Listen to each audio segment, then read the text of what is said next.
If you're unfamiliar with Buckeye State Credit Union, let me introduce you to the financial friend you didn't know you needed until right now. Buckeye State Credit Union is a local brand that offers a wide range of products, from checking accounts to home equity lines of credit and auto loans. They have some of the lowest rates around and are committed to serving Northeast Ohio. The Cleveland location is right over in Shaker Heights, but they have 5 brick-and-mortar locations across the state. Buckeye State Credit Union is here to help make your life easier. They make banking more convenient, always putting the customer first, so you leave feeling cared for, valued, and respected.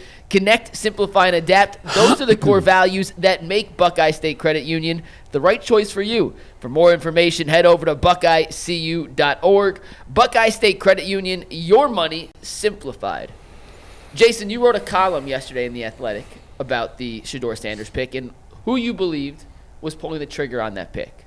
The front office, Jimmy Haslam, some collaboration between the two. Do you want to give everyone the real quick synopsis of that column, and then we could discuss what everyone else in the panel thinks on who was behind that 5th-round decision? I poked around with a couple other teams and just thought, and really, I'll go back to the Dillon Gabriel pick Friday night, and I texted a coach with another team who knows the Browns operation, who knows them, how they function, knows them well. And I said, okay, so what do you make of Shedeur? What do you make of Dillon Gabriel over Shedeur? And he said, the Browns need another distraction like they need a hole in the head. Well, and I wrote, prepare the body and charge the drill. Here we Incoming. go. The pick nobody saw coming. Oh, God. The consensus of the people that I've spoken to is this was 100% an owner's pick. You can look at the reactions of Andrew and Kevin, and again, their defense is that those are not synced up. That was not the actual reaction. They'll fight back on this tooth and nail that it was not a Jimmy pick. Here's the thing. Usually when they fight back on that, it's true. Well, here's the thing. He has not earned the benefit of the doubt. Nope. He has years of this type of behavior. He forced them to go up and get Manziel. He kept adding zeros to the check on Deshaun. Deshaun told him no, they were ready to move on, and Jimmy wouldn't take no for an answer. And we know now how that turned out. So the track record speaks to you're not going to give him the benefit of the doubt on this. Ultimately, though, I don't think it matters. He's here. Let's go. Figure it out. Now that he's here, it only matters if it blows up. Yeah, I mean, it's not great if the owner's really pulling strings on this. You want these guys to be empowered to do their job. And I think part of the reason I was so surprised is because I do think that he has tried to remove himself from that process. And I do think that he trusts these, right or wrong, whether you agree with it or not, I believe that he trusts this regime more than he has in the past, or at least he's learned lessons from the past. But one thing I keep going back to is it felt like they were on a certain track with the quarterback room. And Baker, there was drama. There was social media. There was just a lot going on. We're going to have that again. Well, but just bear with me. With Baker, there was a lot of chaos at the quarterback position when he was here. He's grown up now. I'm not talking about Baker Tampa. I'm talking Cleveland Baker. There was just a lot going on with it. And then we know what happens with Deshaun and the Instagram model and everything going on and all the controversy that came with it. And there wasn't a ton of really locker room leadership going on there. And it felt like a drastic pivot. And I'll even go back to Manziel and just the disaster that Johnny was at that spot. And it felt like a drastic pivot this offseason at the most important position on the field. Say what you want about Kenny Pickett. Anyone who knows him says he's an incredible leader. He's great in the locker room. He's a great dude. He's going to keep his mouth shut. He's going to show up and he's going to put in the work. Joe Flacco is a grown-ass man. He's 40 years old. He's a dad. Like, he meets his responsibilities. He's a terrific leader. He's a pro. Again, gone with all of the nonsense. Dillon Gabriel. Yes, he's small. Yes, he's undersized. There's all that. Anyone who knows him, when I poked around on him, incredible leader, incredible in the locker room, incredible da-da-da-da-da-da-da. So you have all of that. I'm not saying Shedeur can't be a great leader. Not what I'm saying. But obviously there's a lot of noise that comes with Shedeur Sanders. And it felt like they were moving away from all of the noise at that spot, and then all of a sudden, wham, here it comes. So every indication outside looking in was this was the owner's pick. This was the owner's doing what, and I'm not necessarily saying they're wrong. Like in the 5th round, you got good value there. I don't think anyone could dispute that. There's great. Take a swing and see. Maybe you run into something. Sooner or later, for the love of God, you got to get it right. 25 years. Sooner or later, you got to get this right. So take the swings. But if you want to answer the question, who do I believe made the pick? Yeah, I think it was driven by the owner. What can I ask? And if you don't want to share it, that's fine. What pushback did you receive? Just that the storyline of Jimmy's involvement is tired and overblown. But that can't be a criticism. The criticism that they have to have is it's not true. Well, of course they're going to deny. Did they tell you? We can, with all certainty, tell you that Jimmy did not make this pick. No, I mean it was implied. It wasn't. Right. They never said those words. Yeah, but I mean it doesn't matter because they could lie. I know. I hear what you're saying. I know. But this isn't a court of law. Your criticism, though, your criticism can't be that's an old, tired narrative. It just feels, well, if it's true, it's not. But the thing that I wrote in the column, like Earl's cracking up with the line. The last sports car they have is still wrapped around a tree in the forest, and they're not even finished paying off on that one. And they're racing to the lot and putting a down payment down. I like that. I like that analogy. The big difference here from those other two cases is ultimately that he was a fifth-round pick. So if it doesn't work out, there's not a lot of risk involved. The Browns may look stupid ultimately for drafting both of them, but if it doesn't work out with Shedeur, okay, he alone was a fifth-round pick, so it's not a big deal. If it's a disaster, if it's a circus, if it doesn't meet his responsibilities, they could just cut him and walk away. I will say, I think the storylines about the drama surrounding him got way overblown. Like that was not being talked about that much before the draft. And then all of a sudden, when he had this drop, all these things get brought up. Yeah. I had never heard he was a bad leader or his teammates didn't like him.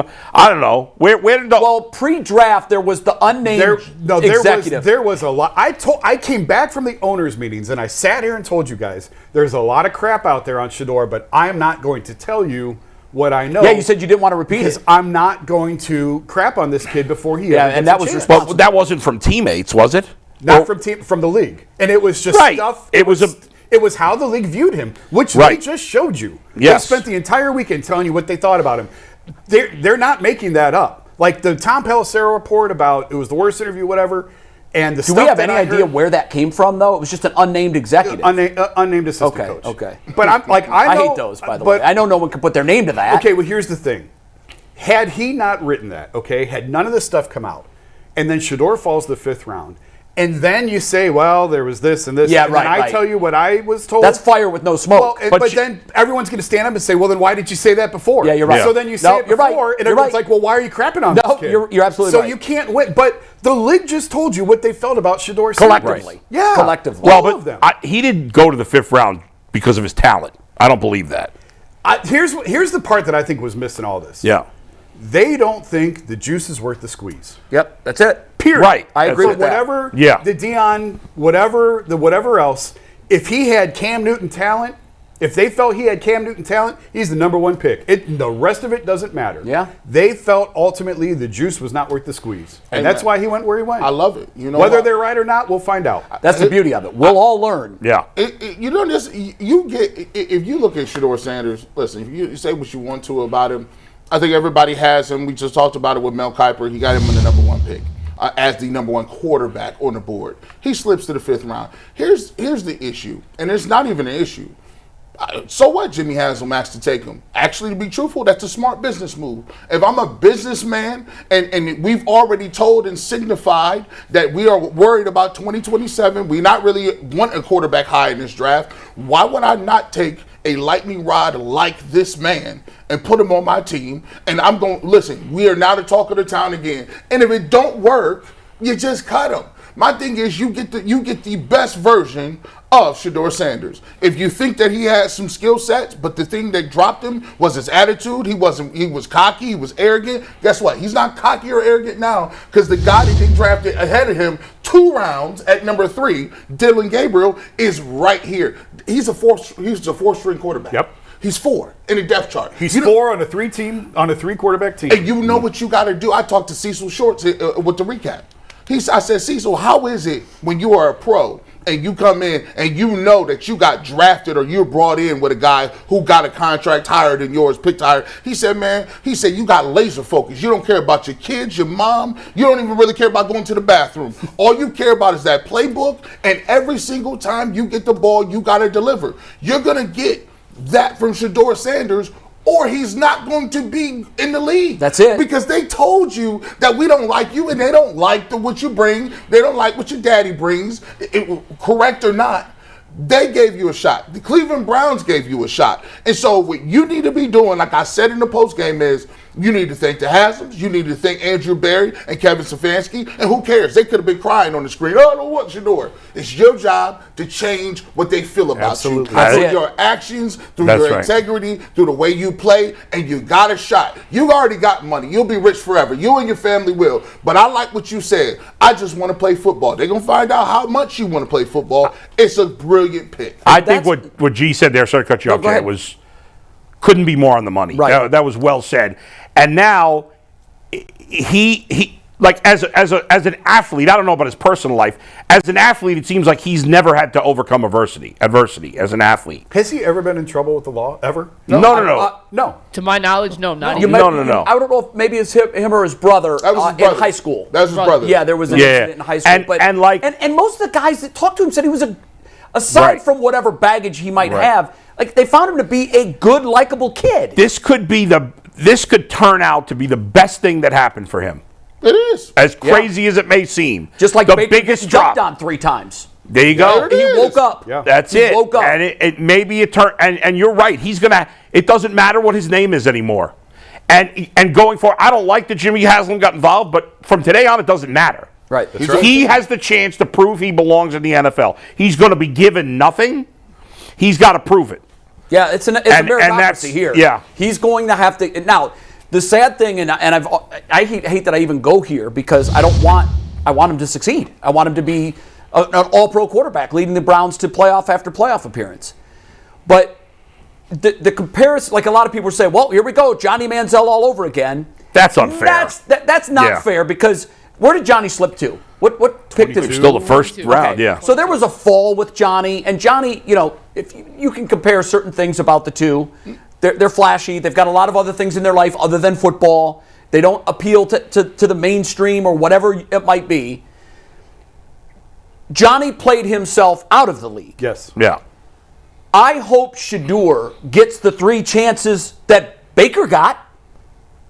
So Baker got traded to Carolina, released, goes to the Rams, and then on team number 4, he found his stride. Will Shedeur get 4 teams? I don't know. It's up to him. It is up to him. But if he plays, like if he has a year like Baker had in year 1, yes, he will absolutely, because the scouts and the executives will be able to see, oh, it's in there. It's in there. We've got to get it. We got to get more of that and less of the nonsense. Yeah. And I hope that he gets those opportunities. He ain't getting them. He better be pinpoint. Well, he better on be that, cold. on that, like, here's the most beautiful thing about this.